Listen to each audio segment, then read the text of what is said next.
since the Tab S8 Ultra, Samsung's been playing it safe. A little trim on the bezels here, or a small camera tweak there, but nothing bold.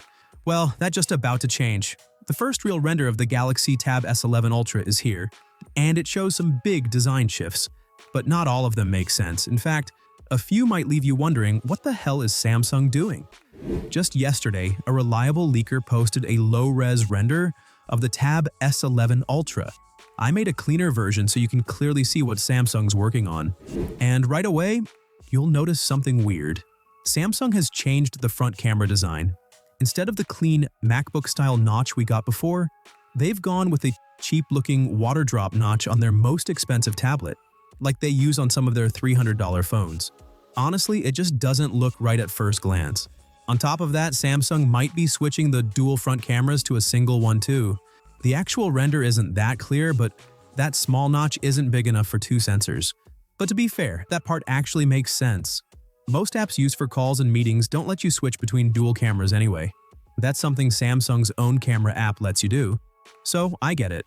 Honestly, even a tiny punch hole would look more premium than this teardrop notch. What do you think? As for the bezels, they look about the same as last year, and you know what? I'm okay with that. On a tablet this big, super thin bezels just mean more accidental touches. So yeah, Samsung played it safe here, and I think it is the right call.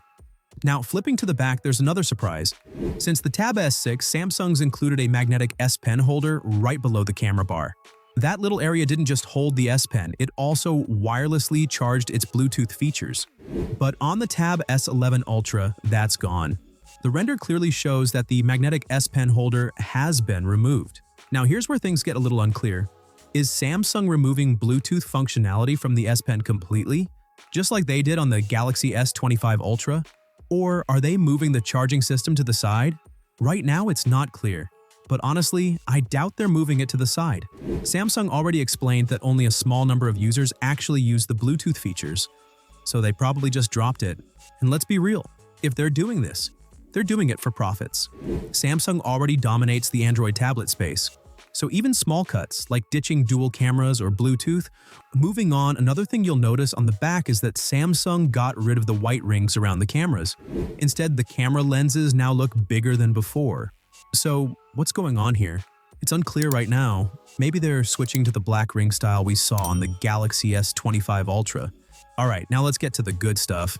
Thanks to battery certifications and one of the top leakers, the Tab S11 Ultra is getting a real battery upgrade this time. It's confirmed to have a rated capacity of 11,374 mAh. So Samsung might market it as 11,700.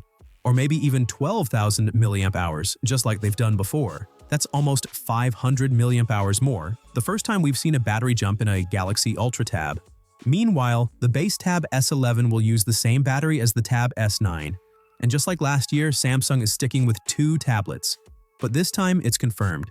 They're skipping the Plus variant and only launching the base and the Ultra. Last year, Samsung used a MediaTek chip for the first time in its premium tablets, and honestly, the Dimensity 9300 held up well. Great performance, strong battery life, no major issues. But this year, it's a different story. Samsung is once again going with MediaTek, this time the Dimensity 9400. And yeah, it's still a powerful chip, but the Snapdragon 8 Elite is just on another level. The gap is bigger this year, and it shows. Honestly, I really wish Samsung went with the Snapdragon 8 Elite for the S11 Ultra. But I get it, the Dimensity chip is cheaper, and cheaper chips mean bigger profits for Samsung, so yeah, not surprising. But still disappointing. Oh, and by the way, the upcoming Galaxy S26 Ultra leaks are out too.